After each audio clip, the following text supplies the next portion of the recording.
Bom, galera, nós aqui de volta do RMH. Daqui a pouco meus irmãos Eduardo Lucena e Ricardo Batalha farão também. Vamos falar de uns discos novos, né? Porque ontem a Animal recebeu, depois de quase um mês, uma carga de mercadorias novas, né? Onde veio bastante coisa legal, bastante novidade, e a gente não poderia deixar. Estou aqui na minha casa, no meu bunker, né? Com minha inspiração aqui desse lado, minha vida ali, e minha musa aqui atrás de mim. Love you, Lira. Então, essa sala da minha casa, entendeu? Então hoje eu quero vamos falar de alguns discos que saíram agora, para vocês darem uma ouvida. Eu vou falar de um disco antigo, um Nostalgia. Batalha vai falar também de 2 discos, Edu vai falar também de 2 discos que saíram agora. Então, pra gente começar e manter o RMH no ar, que não pode parar, porque essa situação de quarentena tende a se estender por um bom tempo, e Animal tá rolando, e o RMH vai continuar rolando, né? Então vamos começar com uma das minhas bandas preferidas que lançou o novo álbum Fistful of Fire, 17º álbum de estúdio do Bonfire. Bonfire, para mim, uma das principais bandas do meu gosto, eu adoro, de paixão, só que eu divido a banda em 2 partes, tá?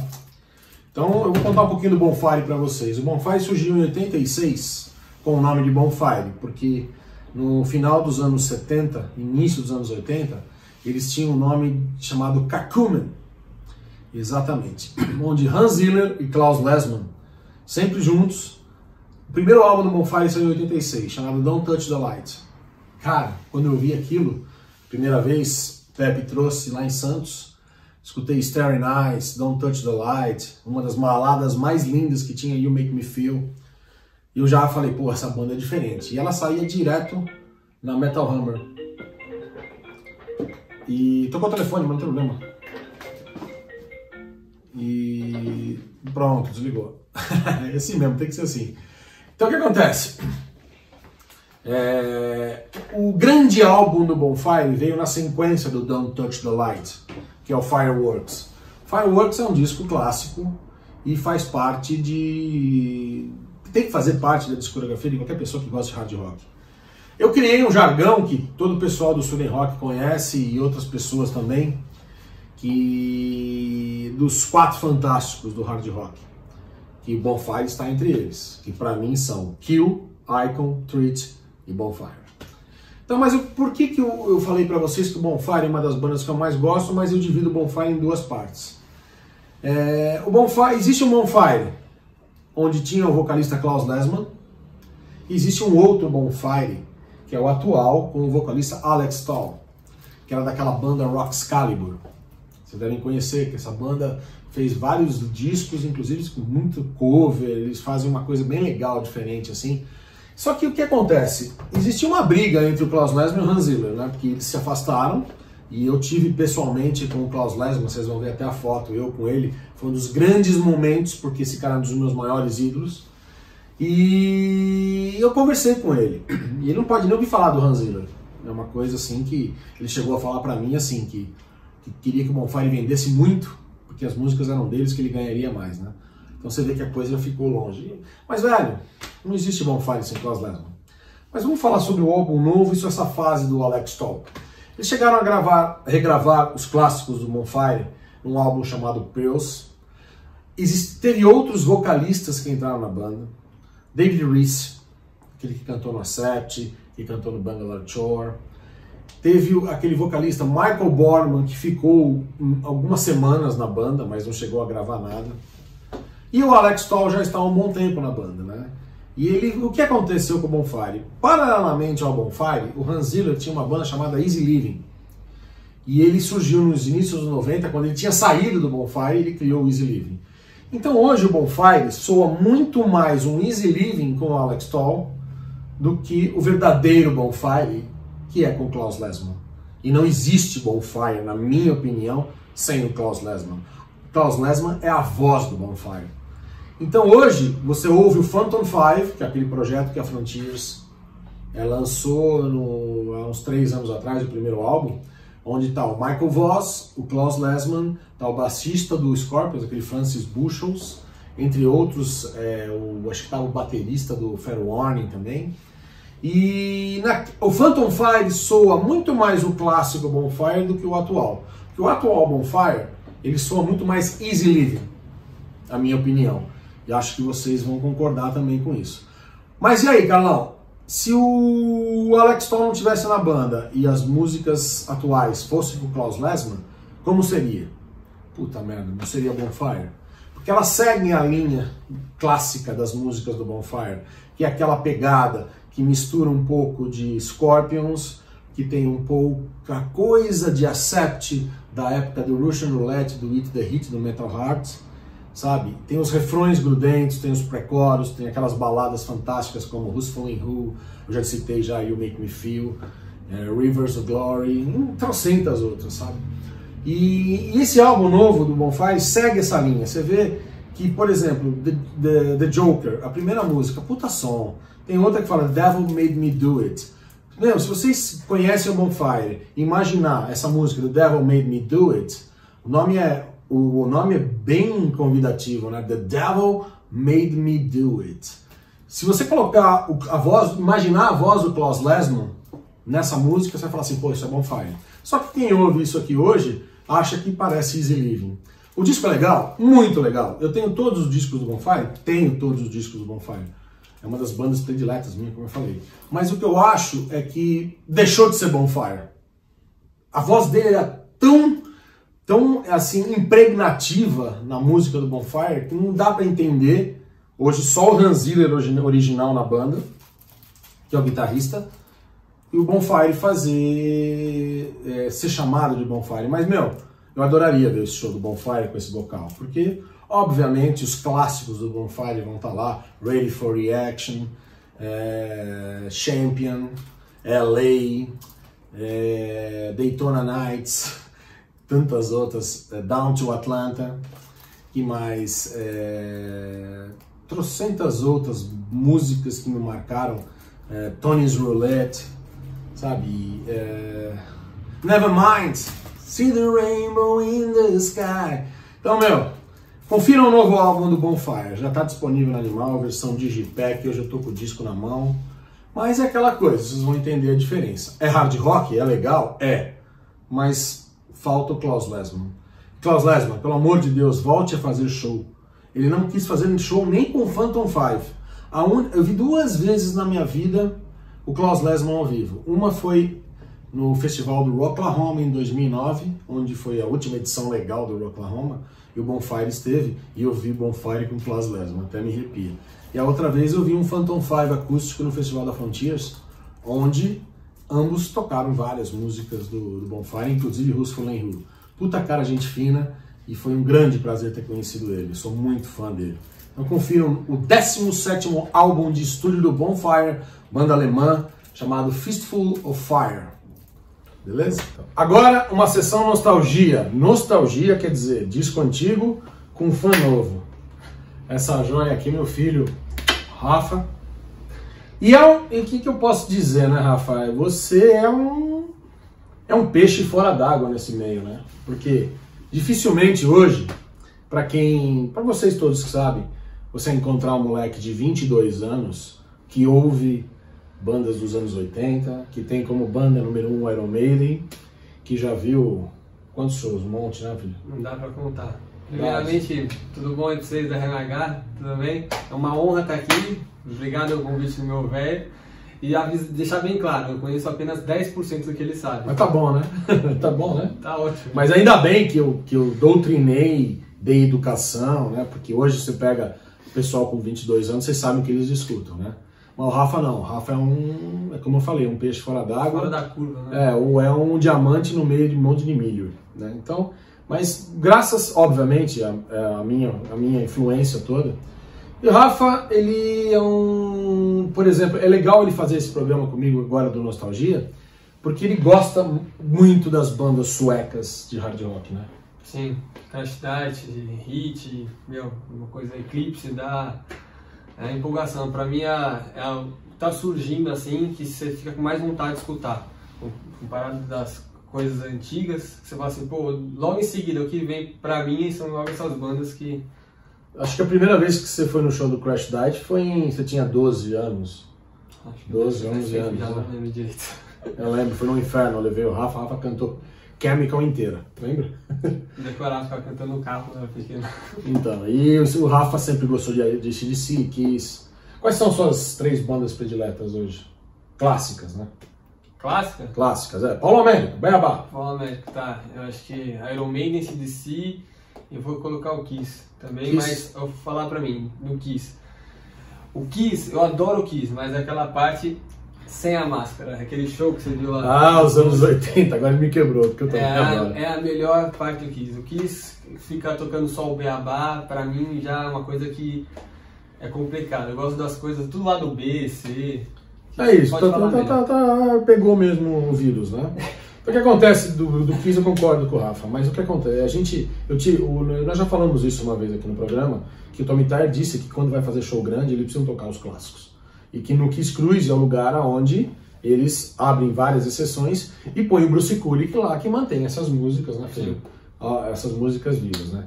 E agora dessa nova geração, você que é um cara que é um moleque que praticamente acompanhou o nascimento dessas bandas na sua juventude, 14, 15, 16 anos, porque essas bandas são novas. Sim. Cita as 3 mais legais que você curte hoje de hard rock. Hard rock, Hit, disparado, Eclipse, e eu vou colocar que é um projeto da Frontiers, o Wet, porque pra mim é fora de série. Legal. E de metal, assim, se você for citar agora, pode colocar Beabá também, as 3 bandas de metal que você mais curte. Que eu mais curto? Não, o Iron Maiden. Sim, mas já falou outras 3. Judas, eu adoro. Accept pode ser metal, considerado, porque também tem algumas músicas mais hard rock, né? Cara, e não sei te dizer qual seria uma metal. Eu gosto mais do hard Metallica. rock. Metallica, eu não sou muito fã de Metallica. É que nem eu falo, Metallica pra mim acabou no Injustice, mas enfim. Puta, mas então, agora nós vamos falar de um disco, né, que eu trouxe o Rafa pra falar comigo, porque eu posso dizer pra mim que foi uma das coisas que mais me entusiasmou em matéria de hard rock nos últimos 15 anos. Eu posso falar 15 anos que tá na base. É uma banda que vem de Karlstad, na Suécia. Eles têm apenas um disco lançado. Até vou pegar o disco agora. Chama-se Mama King. Esse álbum é uma obra-prima para quem gosta de hard rock. Aí você fala, poxa, não conheço Mama King, o nome da música é do Aerosmith. Com certeza. O álbum chama In The City, foi lançado em 2009. Mas o resultado final é tão legal para mim que eu vou fazer o que é o Mama King. Vocês imaginem o Paul Stanley em 1988 com uma banda que soava Motley Crue, Danger Danger e Dokken. Esse é o Mama King. Pô, o cara canta igual ao Paul Stanley? Não. Ele tem o mesmo tom que o Paul Stanley. Tá? E eu tive... Os graves, né? Principalmente nos graves, ela falou a verdade. Mas o que mais me impressionou foi que eu tive o prazer de ver esses caras ao vivo. E foi um dos maiores êxtases da minha vida que eu tive no Sweden Rock. O palco acho que era menor que isso aqui. E os caras estavam lá e tocaram praticamente o disco inteiro. Então muitas brincadeiras acontecem pra mim e falam, Carlão, qual show que você já viu no Sweden Rock nas 14 vezes que você foi que mais se emocionou? Eu falo, Mama King. Aí todo mundo me xinga, aquelas coisas normais, né? Eu patifaria, mas eu me emociono. Meu, esse álbum, o Rafa escutou hoje, né? Escutei. O que você achou? Um álbum muito bom. Se fosse para dar uma nota assim, meio Paulo Américo, 9,5, 9,5. Então, chega a ser um clássico. Paulo Américo é a nossa referência de notas, porque ele quebra as notas, ele faz 9,25, 9,65. Então, meu, In The City é faixa título, Superman, You Belong To Me, é melhor do disco. You Belong To Me. The Badge and the Gun, que abre o disco, você vai ver a base dessa música, ela é grudenta, chicletenta. E esse disco é muito difícil de se arrumar. Essa versão tem versão caixinha de acrílico e versão de JPEG. Confiram o som dessa banda. E o pior, os caras é muito difícil encontrá-los. Eu até fiz uma cola por causa do nome deles. Tem o Rixie no baixo, o Eddie na bateria, o Chris no vocal e o Vini na guitarra. Meu, eu não consigo achar esses caras nem no Instagram, eu não consigo encontrar esses caras no Facebook, só tem o site da banda e a banda está parada desde 2010. Perguntei para vários amigos meus que moram na Suécia, por exemplo, o pessoal do Crash Diet, falei com o Jani, que é o guitarrista daquela banda Grand Design, que é um cara que tem um conhecimento gigante de hard rock. Ele inclusive fez 3 enciclopédias do hard rock sueco, ele escreveu. Ninguém tem notícia desses caras. E o meu sonho seria um segundo álbum do Mama King. Eu gostei muito desse álbum, de algumas músicas, acho que quase todas que tem, que é legal que o vocalista parece que ele vai, sabe, construindo a música, que ele vai cantando, só que o refrão você percebe que ele não canta. É os back que entra com vontade, You belong to me, não é ele, sabe? Então isso é uma coisa do hard rock que você fica, pô, meu, legal. O hard rock com pré-chorus e refrão não tem preço, né? Meu, eu odeio esse nome farofa, cara, você não tem noção, meu. Inclusive eu vou fazer um programa aqui com uma crítica muito grave, mas eu queria estar com o Batalha junto, com esse negócio de farofa. Meu Deus do céu, cara. É hard rock. Isso aqui é hard rock, é música boa e é daquela água que eles bebem na Suécia. Sim, né? Eles fazem isso perfeitamente. Tem outra banda que você adora na Suécia que você não falou. Hardcore Superstar. Fantástico. Então, só que faltava um guitarrista na banda. Isso você já concordo com o moleque, tá vendo?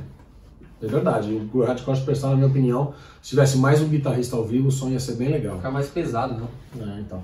Valeu por me ajudar aqui, moleque. Espero ter ajudado em alguma coisa, né? Então, ó, agora Batalha e Edu vão falar de outros discos e o RMH tá vivo, firme, forte e estamos montando várias surpresas para vocês, tá bom? Um grande abraço. Valeu. Mama King! Boa, Carlinhos. Você lembrou bem do Mama King, hein? Uma banda que também da Suécia que lançou um disco só que eu recomendaria, você falou do Mama King tão bem, é o Hell and Diesel. O do Mama King é de 2009, né? O disco do Hell and Diesel é de 2007. Eu acho animal até hoje, eu não sei porque essa banda não continuou, veio daquela leva das bandas suecas, mas foi bem lembrado.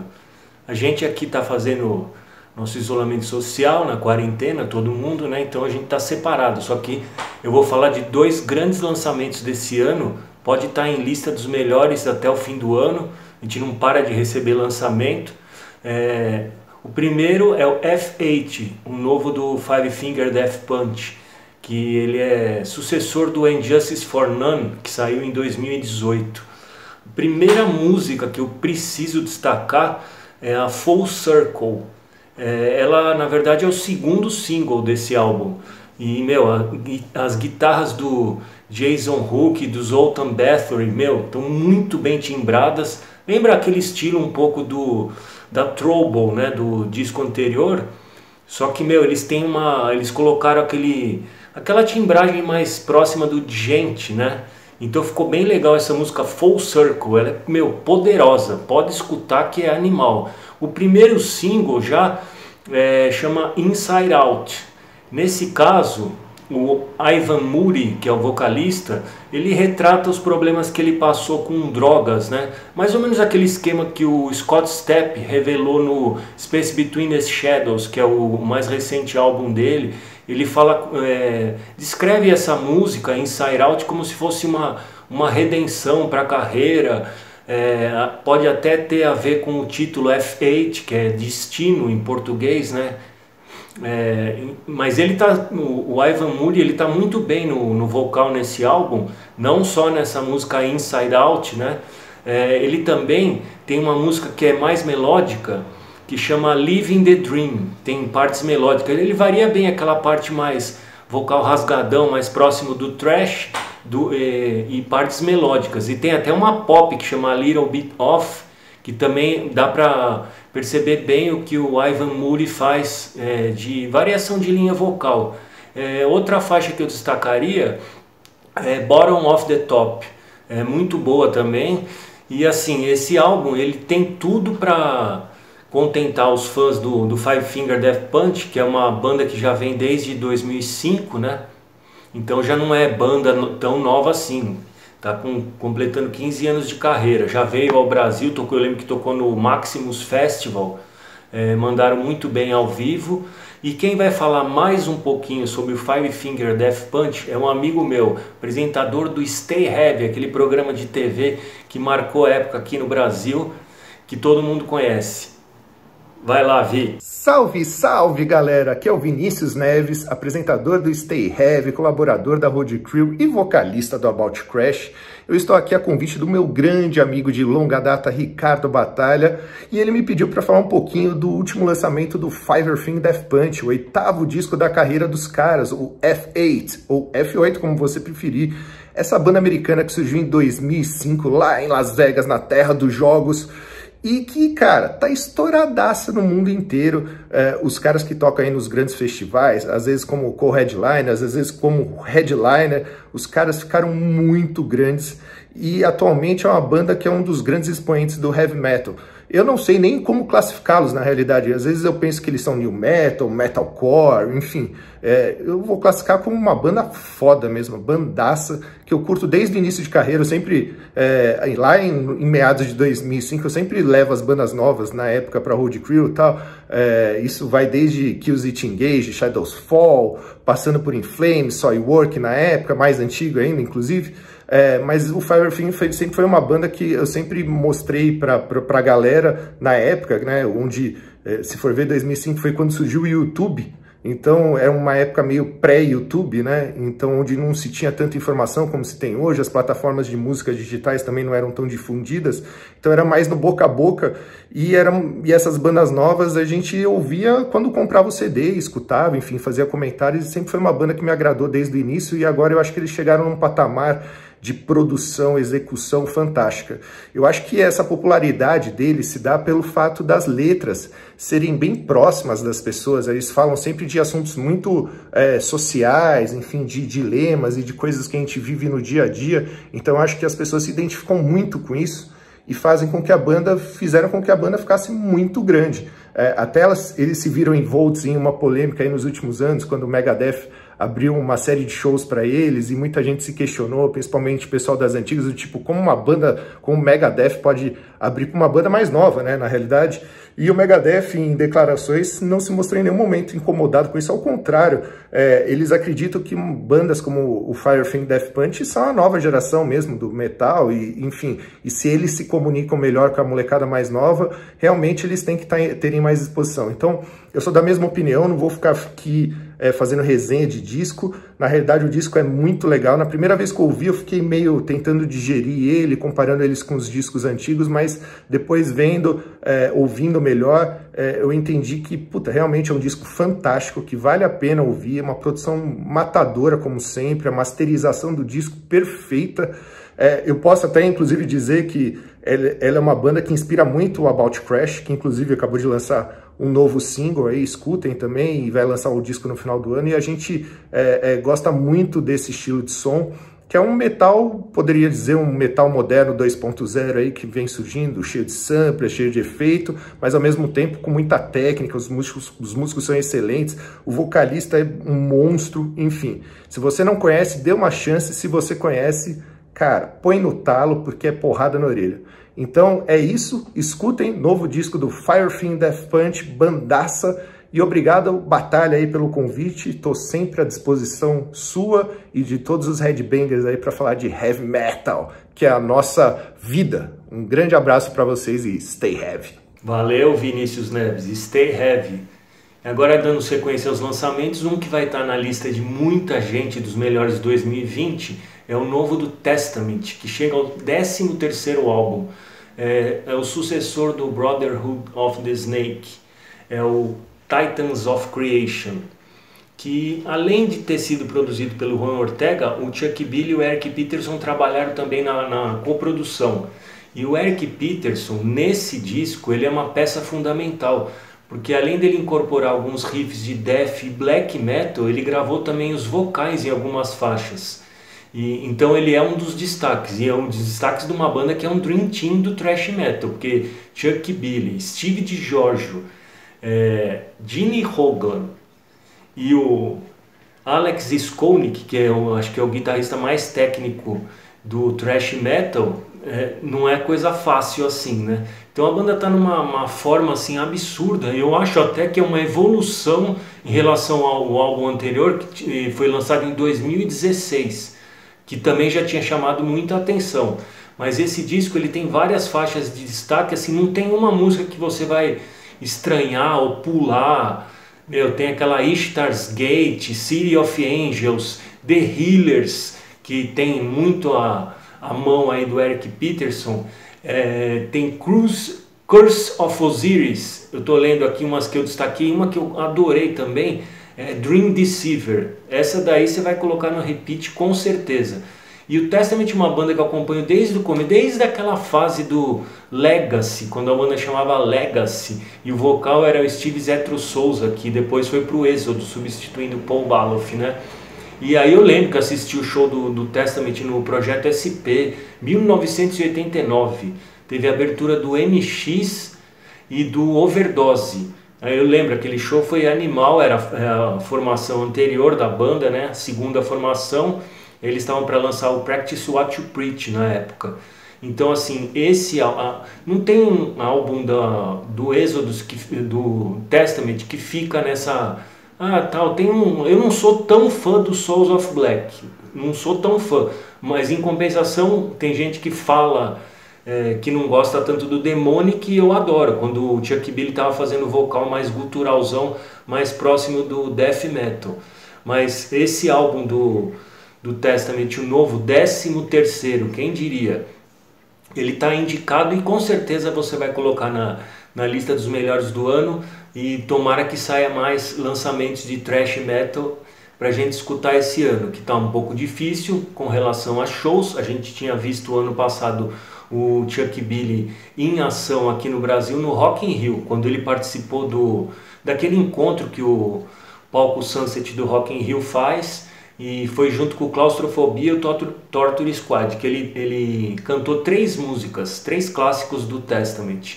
Então a gente espera, quando puder, obviamente, quando tiver tudo liberado, a gente não sabe quando, poder ver de novo o Testament para ver uma aula de thrash metal com esse super time que eles estão agora aqui no Brasil.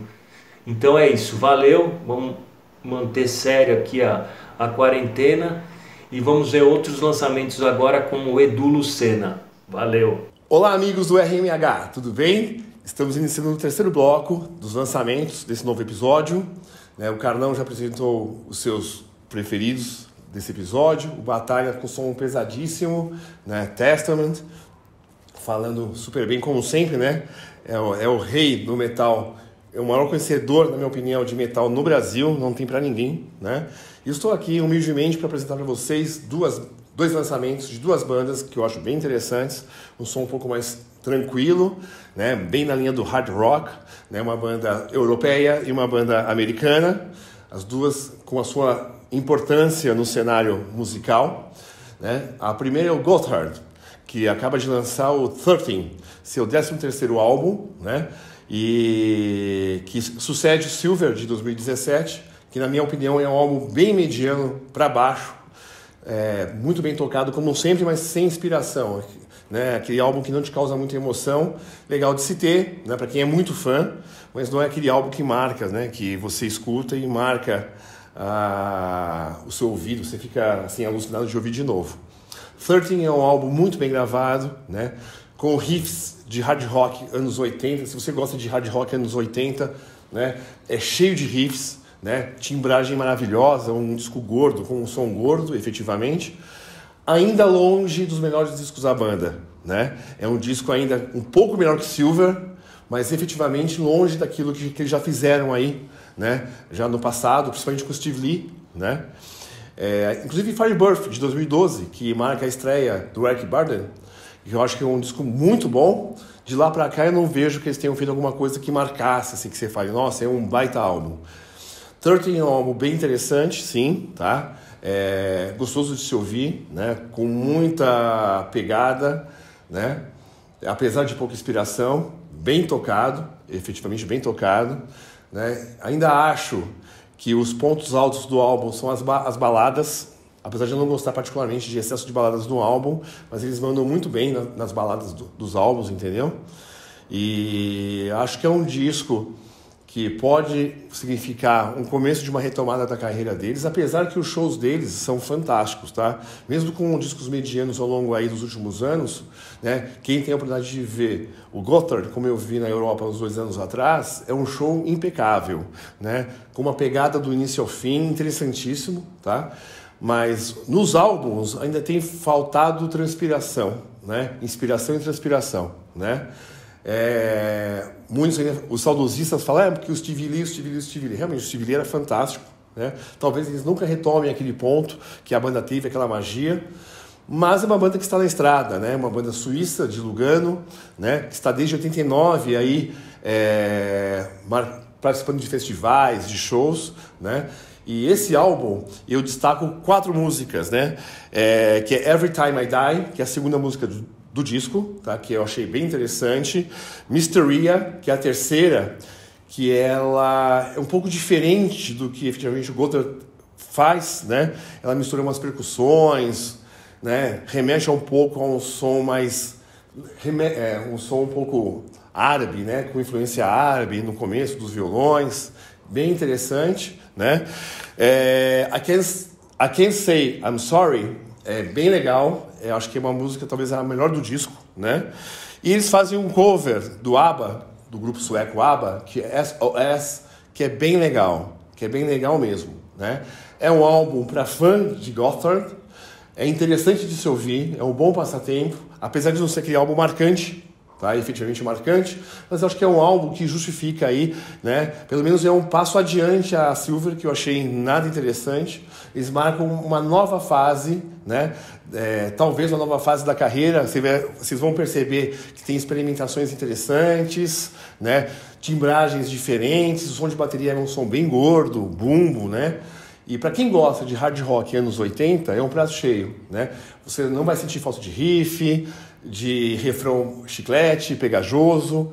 É bem legal, né? É bem legal, acho que vale a pena. O Carlão Animal já está com esse álbum disponível para vocês lá, né? E efetivamente, escutem, vale a pena. O segundo álbum que eu vou falar, aí acho que dispensa comentários e apresentações, né? É o Five Man London Jam, do Tesla. Um álbum que marca as comemorações de 30 anos do Five Man Acústico Jam, que para mim, pessoalmente, é um marco da música, né? Ainda não tinha aquele auge, né, blasé das versões acústicas, né, onde todo mundo fez. Na época que eles gravaram o Five Man Acústico Jam, a MTV, salvo engano, tinha 1 ano só de lançamento do primeiro acústico deles, né, que é o que o canal produziu. E o Five Man Acústico Jam, para mim, marcou uma época, né, uma pegada maravilhosa da banda. O vocal do Jeff Keith é um cara que ele foi moldado para ser um vocal metaleiro, né? Lembrando um pouco o Brian Johnson em algumas circunstâncias, tal, mas é impressionante como um cara com uma voz rasgada, né? Quase visceral em alguns momentos, se encaixou muito bem no acústico, né? E esse acústico marcou a carreira deles, né? É o álbum que mais vendeu da banda. E agora, 30 anos depois, você vê uma releitura. Nem é releitura, né? Eu até digo assim, ao ouvir o álbum várias vezes, porque é uma banda que eu gosto muito, você verifica que talvez tenha uma inspiração no Five Man Acústico Jam, mas não é uma cópia, né? Tanto é que daquele álbum de 90, tem só apenas 6 músicas que eles regravaram desse álbum, né? E eu acho que tem toda uma magia neste álbum, o Five Man London Jam, né? Lançado agora em março, dia 27 de março. Né? E foi gravado em Abbey Road, um icônico estúdio, né? Onde de lá saíram grandes obras-primas da música, né? Goste você ou não de som pesado ou de som mais leve, progressivo, de lá saíram álbuns que marcaram a história da música, né? Os Beatles, né? Os grandes álbuns dos Beatles estavam lá, foram gravados lá dentro. Pink Floyd, The Dark Side of the Moon foi gravado lá dentro. In Excess gravou seu grande álbum também no Abbey Road, né? Para quem já teve a oportunidade de visitar, como eu tive no ano passado, realmente existe uma magia ali que a gente não sabe explicar, né? E acho que existe uma questão ali espiritual, cósmica, de energia, que deixa aquele lugar especialíssimo, né? E é interessante porque todo mundo sabe do apreço que o Tesla tem pelos Beatles, né? E isso é dito, né? No próprio álbum, né? Antes de Paradise, eles citam Paul McCartney, né? Algumas vezes ali. Então, os Beatles, tem muito de Beatles no Tesla. E, efetivamente, acredito que para eles tenha sido um momento marcante da carreira deles. É um álbum muito bem tocado, é uma banda fantástica. Para quem já viu o Tesla, né, pôde ver, é uma banda que entrega um show maravilhoso, né? Com uma pegada, uma energia contagiante, tá? E que, efetivamente, assim, você vê que é um álbum muito bem tocado, diferente do Acústico Jam de 1990. Né? É impressionante ver o Jeff Keith, né, que quando gravou aquele primeiro álbum, né, acústico, tinha 31 anos, hoje ele tem 61 anos, com uma voz dele, ele mudou, mas continua assim, num alto nível, num altíssimo nível. Né? É um cara visceral e que ainda se encaixa muito bem, efetivamente, na versão acústica. Tá? As 6 músicas que eles gravaram no original, no Five Man Acústico Jam, que reproduzem no London Jam agora, elas são tocadas diferentes. Você vê uma diferença, um amadurecimento da banda. Não é um álbum ao vivo, né, como foi lá em 90, onde tinha o público participando. É um álbum com convidados, né, público convidado, com uma energia diferente. Mas é muito bom, é muito bom, é muito bom mesmo, tá? Você vê as guitarras trabalhando muito bem, os violões trabalhando muito bem, a bateria pesada quando tem que ser, uma bateria sutil quando não tem que ser, né? Eu achei fantástico. Eu acho que é uma aquisição para qualquer fã de hard rock e de Tesla, que você tem que ter, pelo menos lá, o CD, o Blu-ray, o DVD, o que quer que seja, vale muito a pena, né? Eu acho que What You Give ficou maravilhosa, né? Aqui são os destaques que eu vou te passar, que é What You Give, que eu acho que é uma música genial, ficou muito boa, né, na London Jam. Mais Awake, para mim, é o ponto alto do disco, tá? Uma música que é acústica, mas com você sente um peso ali, como se fossem 2 guitarras sendo tocadas ali, a bateria pesada, uma condução absurda, vocal monumental, né? Efetivamente monumental. Paradise, que tinha na primeira versão e tem na segunda agora, eu achei também irretocável. E Love Song.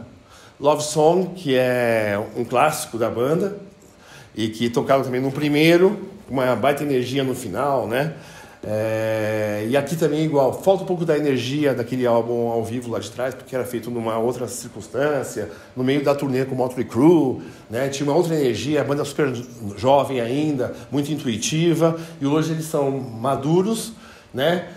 Jogam para ganhar sempre, mas vale muito a pena, vale muito a pena mesmo, né? É um álbum que marca a carreira deles, né? É uma banda que eu vi há 1 mês e meio atrás nos Estados Unidos, 2 shows, que eu acho que é uma banda americana fantástica, genial. Acho que ela podia ser muito mais do que ela é, mundialmente falando, né? É uma banda muito grande nos Estados Unidos, grande, né? Que tem muito fã, mas no resto do mundo é uma banda mediana, né? Senti falta nesse disco, a discografia do Tesla é muito boa, né? É muito boa dos álbuns de estúdio. Eu acho que eles podiam ter brincado um pouquinho mais com músicas, né, que geralmente não são muito tocadas, que são muito legais dos discos. Mas mesmo assim, aí é de um fã, né? Comentário de um fã que sempre quer um algo a mais. Mas vale muito a pena. Acho que é um lançamento fantástico, é histórico, né? Para quem gosta da banda. É um Blu-ray maravilhoso que o Carlão já tem lá na Animal. Então, se você ainda não ouviu, né, esse álbum, Five Man London Jam, tem toda uma história, uma energia que eu acho que marca muito, né, a história dessa banda maravilhosa americana que é o Tesla. Ficamos por aqui, meus amigos. Espero que tenham gostado. Nós estamos aqui trabalhando para vocês, né, de uma maneira um pouco improvisada, cada qual no seu lugar. Espero que todos estejam bem, seguros, né, que essa situação toda que a gente está vivendo hoje passe no menor espaço de tempo possível, que todo mundo consiga se reunir novamente, que os shows, que eu acho que vão demorar um tempo para serem realizados novamente, voltem a ter, que é aquele momento de paz, fraternização, concentração de todos, né? Espero que vocês estejam bem e logo, logo mais novidades no programa RMH para vocês. Fiquem com Deus. Um beijo para vocês.